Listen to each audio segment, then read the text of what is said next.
Well, look who it is. John Cooper, the head coach of the Tampa Bay Lightning in his home office. Great to be joined by you, John. How are you doing? I mean, this is such a crazy time, but how are you? I guess first of all, we should say, hope you and your family are doing well. And how are you holding up during this isolation period? You know what? I wish I had a better answer to give of like what we're doing, but I think we're doing the same thing that everybody else is. We're all doing great. We've got twin girls that are 11, little boy that's 9. And then my wife and to be honest, it's tough because it's taken us out of our routine. It's taken us our daily lives. And there's so much going on. I sit here in my home office and you think about all the people, the health workers that are battling this disease, and everybody in New York. And, we have it pretty fortunate down here in Tampa where, it's 80 plus degrees and you're afforded the opportunity to go around and walk outside, which we can do. But I can't be more you can't be more serious about the social distancing and those things that have to go on, not only because you're protecting others, but we've got to stop this. But we feel pretty fortunate being in Tampa with the weather we have here to be able to use the outdoors. We mentioned you're in your home office. You've got some really neat pictures in behind you there. And there is that neat one on the other side where you're pumping the fist after the win. Yeah. Oh, this one's actually sweet. Okay, it's not going to do it any justice, but basically, this is a picture made up of like thousands of little pictures. So I don't know if you can see that, but that was made, and then my wife did that for my 50th birthday, and so a bunch of people signed it that all came to this party. Thanks for coming, Ryan. Yeah, you had to be invited. I was busy. Oops. Yeah. There's the Wales Trophy when we won in 15. That's the replica they give you. Yes. Back right there. There's the President's Trophy, which was a great experience until the 6 days after that. Mm-hmm. And there's the rings. Won a championship in Junior B, national championship in the U.S., two at Tier 2, one in Tier 1 in the USHL, 2 in the North American League, and then the Calder Cup ring. So a lot of great memories there. You mentioned the President's Trophy. We could go back to last season, and I'm in Calgary, and we see a 107-point team in Calgary eliminated in the first round. We see your team that had expectations, had depth, had talent, had yourself, had so many stars in that lineup, and it didn't go the way you wanted. I know you don't want to talk about it. I know you're nominated for Coach of the Year. I know you had expectations internally and from the outside. How did that change you as a person and as a coach, and how did that rock you after the first round exit last season? Well, the big thing is you got to pick yourself back up. And I'll tell you, it's eerie, but during this troubled time we're in, and one day you're going to work, you're going to play the Philadelphia Flyers, and then the next thing you know, you're sent home, the season's on pause, and then everybody can't be around each other.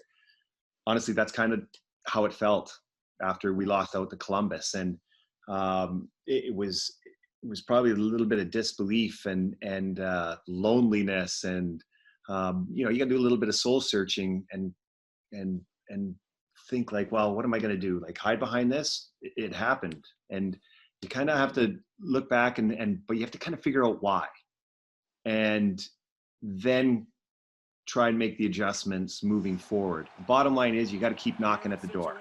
You keep knocking at the door. So at some point, somebody's going to let you in.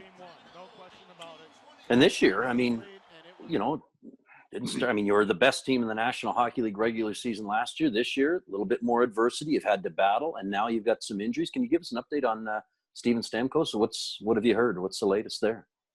I talked to Stammer a couple days ago, and he's progressing well. I think he was on that 6 to 8 week window, but everything's progressing exactly as it should. And so, now that the president has pushed, I guess, the quarantine date to another month, he should be, if things progress, he should be ready to go. When I was chatting with you down in Tampa this season, you had just come from a game watching your son, and there's such a unique story for those who don't know it. The team is coached by Vinny Lecavalier and Dan Girardi. Yeah. Their sons play on the team. Your son plays on the team.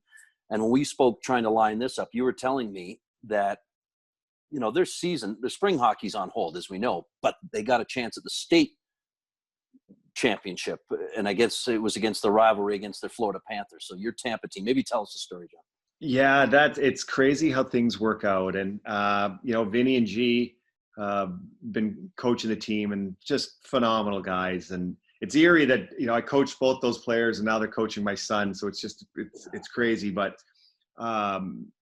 the winter season was going on. It just so happened that their first year squirts. So that's U10, and their state tournament was the first weekend of March. And I bet you they played 50 games this year, and I bet you I got to catch 5. And so it just so happened that we were at home. The state tournament was in Orlando, and there was a bunch of teams from the north, a bunch of teams from the southern part of the state, and so I got to go watch the Friday night game, and then we played Calgary on Saturday. So I missed the 2 Saturday games, and they ended up winning. And then Sunday was an off day, so I drove out to Orlando in the morning, and they won the semifinal game, and then they play in the final against their arch nemesis, the Florida Panthers, who have a fabulous team. And ironically, Derek McKenzie, who used to be the captain of the Panthers, his 2 kids played on that team. And one was the goalie; she was phenomenal, and his boy was a forward. And so they play each other 2 or 3 times a year, and we usually, I'd say 2 go to them, 1 go to us. Anyway, it was a phenomenal game. The game went to overtime. Girardi's kid scored the first one, and Vinny's kid got the second. And fortunately for us, my son got the goal in overtime, and Mackenzie's kid got both goals for Florida. So it was. I felt bad though he didn't get to watch it because the Panthers were playing Calgary that day. It was a Sunday afternoon, so he couldn't be there. But it was as a father, I remember being in the Stanley Cup final coaching it, and I was more nervous in that overtime game watching my son than I'd been in any time coaching game myself, because you feel like you have a part in that game. But this one I didn't have anything, and I talked to G and Vinny now, and they echo the same sentiments. But it was it's when a grown men act like kids. That's how we felt after they won that game. What's the story with you and Charles Barkley? There's a little bit of backstory there where you guys just kind of randomly bump into one another. You don't really tip your hand as to you being a coach in the NHL, but by the end of the night, he discovers that you are a head coach. He loves hockey, and you guys instantly become fast friends. I mean, give us a story on you and Charles, because I grew up he was probably my second favorite player behind Bird. You're pals with him, text buddies, and you cross paths, you check in. What's the story there? Yeah, it was unfortunate. I just saw him in a sad event. It was Kobe Bryant had unfortunately passed away, and we were playing the LA Kings, and he was in LA.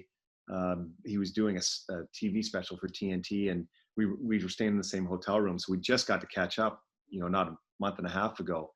But yeah, the story of how we met, that was one of those stories that the clock was north of midnight. So it was, we were playing LA. We were staying out at Marina Del Rey, and my dad was there, my brother, and it was after, it was after a game, and we played the Kings. And so we were just going to have an adult beverage after the game. But the bar was closed. It was under construction. So they're like, the bar's closed. You can go in there, but it's just, behind plastic and nobody's really in there. We're like, we're going. So we went in there, and we're in there, and then we don't really, because there's 4 people at the bar. Well, one of them happens to be Barkley, but we're the only people in the bar.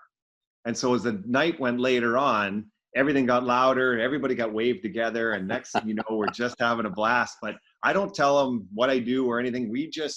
That's how he was. And it was story after joke after you name it. And that night went well beyond what it should, but the hotel let us go. And oh my God, we had so much fun. And the big thing was, that was the year we went to the final. This was well into the regular season. And he used to keep in touch by text messages, but he gave us a shout out on TNT during the playoffs. And as soon as he did that, he became the man in Tampa, and we hit it off ever since. And he came to Game 7 at the Garden when we beat the Rangers. That was a tough one, by the way, because he calls me and he's like, "Hey, can you get me a ticket to Game 7?" And two things went through my mind. One, it's Game 7 of the conference final in Madison Square Garden. A, how am I going to do that? And B, I was like, "You're Charles Barkley. Buy one. Just buy one." You probably have a suite named after you in that building. So, but anyway, yeah, I was so ecstatic he was going to come, but he was just, I mean, literally, was, the night before, and I was like, yeah, no problem, I'll get you in. And so we got him into the game, and he was awesome. And he came down after the game into the locker room, and the boys are tooting and hollering. We're going to the Stanley Cup final, and he's in there holding court. And the guys couldn't get enough. It was, he was phenomenal. And so, yeah, we've been buddies ever since. Thanks again. All the best to you and your family, and let's chat soon. My pleasure. And for everybody out there, thanks again to all the health workers, everybody that is spending all their time and working like all hours of the night to try to keep everybody healthy and keep the social distance, everybody. It's going to work. And if we do that, we'll be back playing hockey sooner than later. Well said. Thanks, Coop. Great to see you.